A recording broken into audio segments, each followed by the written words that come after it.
રામલાલની પ્રાણ પ્રતિષ્ઠામાં મળેલા અક્ષતને શું કરવું? લાંબી પ્રતીક્ષા બાદ અયોધ્યામાં રામ જન્મભૂમિ પર રામ મંદિરનું નિર્માણ કરવામાં આવી રહ્યું છે, જ્યાં 22મી જાન્યુઆરી 2024ના રામલાલની મૂર્તિની પ્રાણ પ્રતિષ્ઠા કરવામાં આવશે. માત્ર સ્થાનિક લોકો જ નહીં, પરંતુ વિશ્વભરના લોકો આ દિવસની ઉજવણી કરશે. તેઓ આતુરતાથી રાહ જોઈ રહ્યા છે અને તેના સાક્ષી બનવા માટે અયોધ્યા શહેરમાં પહોંચી રહ્યા છે. આ દિવસની તહેવારની જેમ ઉજવણી માટે દેશભરમાં તૈયારીઓ કરવામાં આવી રહી છે, જેના માટે દરેક ગામમાં, શેરી અને ઘરમાં ઉજવણી કરવામાં આવી રહી છે. રામ ભક્તો ઘરે ઘરે જઈને આમંત્રણ આપી રહ્યા છે. આમંત્રણમાં અક્ષત એટલે કે ચોખાનો ઉપયોગ કરવામાં આવી રહ્યો છે, જે ખૂબ જ જૂની ભારતીય પરંપરા છે.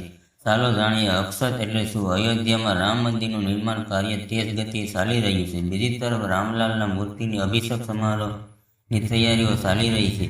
પરંતુ સૌથી વિશેષ સ્વાગત રામલાલના મામાના ઘરેથી થયું છે.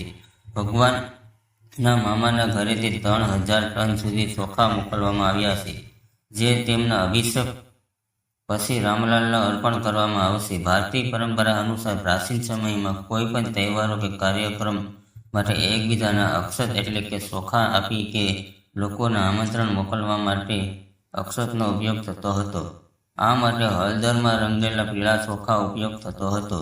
હિન્દુ ધર્મના અક્ષતનું વિશેષ સ્થાન છે અને કોઈ પૂજા અનુષ્ઠાન કે ધાર્મિક કાર્ય અક્ષત વિના પૂર્ણ નથી થતું. ભગવાન રામની મૂર્તિની અભિષેક ભાગ લેવા દેશભરમાંથી લોકો અવનવા આવે છે. આ માટે રામ ભક્તો શેરીએ ગલીએ જઈને પીળા ચોખાઓ આપે છે. આ કાર્યક્રમમાં ભાગ લેવા આમંત્રણ પાઠવી રહ્યા છે. પરબિડિયામાં પીળા ચોખા છે, જેને આમંત્રણ માનવામાં આવે છે. જે લોકોના ઘરે રામલાલના અભિષેક માટે આમંત્રણ આપવામાં આવ્યું છે, તેઓ વિચારી રહ્યા છે કે આમંત્રણમાં મળેલા અક્ષત એટલે કે ચોખાનું શું કરવું. ધાર્મિક દ્રષ્ટિએથી તેનું વિશેષ મહત્વ છે અને પૂજા માટે તેનો ઉપયોગ મુખ્ય તત્વ પાઠવે છે અને તિલક કરવામાં આવે છે. તેથી જો તમે આમંત્રણમાં આવતા અક્ષત ધરાવતા ઘરની તિજોરીમાં રાખશો તો ક્યારેય ધનથી કમી નહીં આવે. આ અક્ષત તમે મંદિરમાં પૂજા કે પાઠ કરવા માટે પણ રાખી શકો છો. તિલક લગાવતી વખતે આ અક્ષતનો ઉપયોગ કરો, જે સીધો ભગવાનનો આશીર્વાદ માનવામાં આવે છે. ધાર્મિક માન્યતાઓ અનુસાર ચોખાનો ઉપયોગ કોઈ પણ પૂજામાં અવશ્ય કરવામાં આવે છે. હિન્દુ ધર્મમાં જો કોઈ ધાર્મિક કાર્ય દરમિયાન તિલક કરવામાં આવે તો તેમાં ચોખા પણ લગાવવામાં આવે છે. કહેવાય છે ને કે પીળા ચોખાનો ઉપયોગ કરવાથી દેવી દેવતાઓ જલ્દી પ્રસન્ન થઈ જાય છે. તેથી રામલાલના પ્રાણ પ્રતિષ્ઠામાં શુભ અવસર પર આમંત્રણ પત્રની સાથે પીળા ચોખા પણ આપવામાં આવે છે. એવું માનવામાં આવે છે કે પીળા ચોખા કોઈ પણ શુભ કાર્યમાં ચોક્કસપણે સફળતા આપે છે. તેથી રામલાલની પ્રાણ પ્રતિષ્ઠામાં શુભ અવસરે પણ અક્ષત એટલે કે પીળા ચોખા આપવામાં આવી રહ્યા છે. તેનો ઉપયોગ કરવામાં આવી રહ્યો છે. વિશ્વના રામ ભક્તોને વિનંતી કરવામાં આવી છે કે તેઓ 22મી જાન્યુઆરીના દિવસે સવારે 11થી બપોરે 1 વાગ્યાની વચ્ચે તેમના ગામના માહોલીય કોલોનીમાં સ્થિત કોઈ પણ મંદિરના પડોશમાંથી રામ ભક્તો એકત્રિત કરે અને પ્રાણ પ્રતિષ્ઠા નિહાળે અને ભજન કીર્તન કરો. ટેલિવિઝન કે કોઈ પણ પડદા પર LED કે સ્ક્રીન લગાવીને સમાજને અયોધ્યાનું જીવંત પ્રસારણ બતાવો. અભિષેક કરો, શંખ ધ્વનિ કરો, આરતી કરો, પ્રસાદ વહેંચો. રામ ભક્તોની ઘરે ઘરે પીળા ચોખા જ નહીં આપતા મિત્રો, તેઓએ એક આમંત્રણ પત્ર પણ આપ્યા છે, જેમાં લખ્યું છે કે તમે અને તમારો પરિવાર અયોધ્યામાં આવો અને ભગવાન શ્રી રામજીના આશીર્વાદ મેળવો. જે રામ ભક્તો કોઈ કારણસર આવી શકતા નથી, તેમના માટે પણ લખ્યું છે કે તેઓ જ્યાં પણ હોય તેમના ઘરે સામે દીવો પ્રગટાવી સાંજના સમયે દિવાળીને દિવસની જે રીતે દરેક વ્યક્તિને દીવો પ્રગટાવી રોશનીનો પર્વ ઉજવે છે, તેવી રીતે દિવસની ઉજવણી કરવા અપીલ કરવામાં આવી રહી છે. ચોખા શુક્ર ગ્રહનું પ્રતિનિધિત્વ કરે, તેથી વ્યક્તિત્વ, શરીર, કીર્તિ, લક્ષ્મી અને તમામ ભૌતિક કે સુખ સુવિધાઓ મળે છે. શુક્ર ગ્રહની તેના લાભ મેળવવા માટે ચોખા છે. તમારે તેને લાલ રેશમી કાપડામાં બાંધી તમારી તિજોરીમાં રાખવું જોઈએ. આવું કરવાથી મંગળવારના દિવસે બંને ચંદ્ર સક્રિય થઈ જશે અને લક્ષ્મી યોગ્ય બનશે. તેનાથી સુખ પ્રાપ્ત થશે. ઘરમાં રામ મંદિરમાંથી મેળવેલા ચોખાનું ઘણું મહત્વ છે. તેથી રામલાલને પ્રત્યેચા દિવસે આ ચોખામાંથી ખીર બનાવી શકાય છે. ત્યારબાદ આ ખીરને પ્રસાદી તરીકે પરિવાર સાથે લો. આમ કરવાથી ઘરમાં સમૃદ્ધિ આવશે. શ્રી રામ મંદિરના આવેલા ચોખાનું શું કરવું? રામલાલના ચોખાનું વિશેષ મહત્વ છે. તેને શુભતાનું પ્રતીક પણ માનવામાં આવે છે. તેથી જ્યારે પણ તમે કોઈ શુભ કાર્ય માટે ઘરથી બહાર નીકળો છો તો તમે આ ચોખાનું તિલક રૂપમાં તમારા કપાળ પર લગાવી શકો છો. આમ કરવાથી કોઈ પણ કામ સરળતાથી થઈ શકે છે. જો તમારા રામલાલના પ્રાણ પ્રતિષ્ઠા માટે આમંત્રણ અક્ષત મળી ગયું હોય અને તેનું શું કરવું તે વિચારી રહ્યા છો તો ચાલો તમને જણાવી દઈએ કે ગ્રહ લગ્ન હાલમાં થઈ તેમની કન્યા આ ચોખા તેની પ્રથમ રસોઈમાં બનાવી શકે છે. આમ કરવાથી ઘરમાં સુખ શાંતિ રહેશે અને ઘરમાં ચંપ જળવાઈ રહેશે.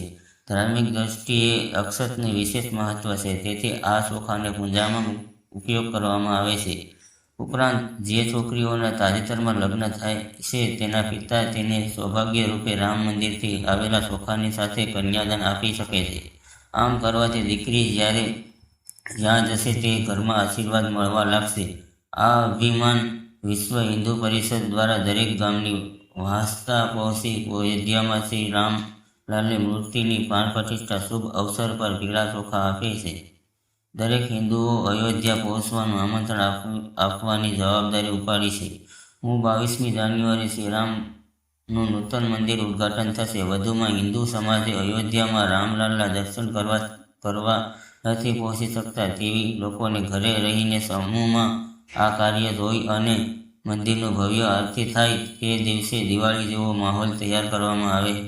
સમગ્ર શહેર અને ગામના દરેક ઘરની કેસરી પાનની રંગોળીઓ અને આતશબાજીથી શણગારવામાં આવે. દીવાઓ પ્રગટાવે. શેરી માહોલ્ય ઉત્સવ વાતાવરણ સર્જે છે.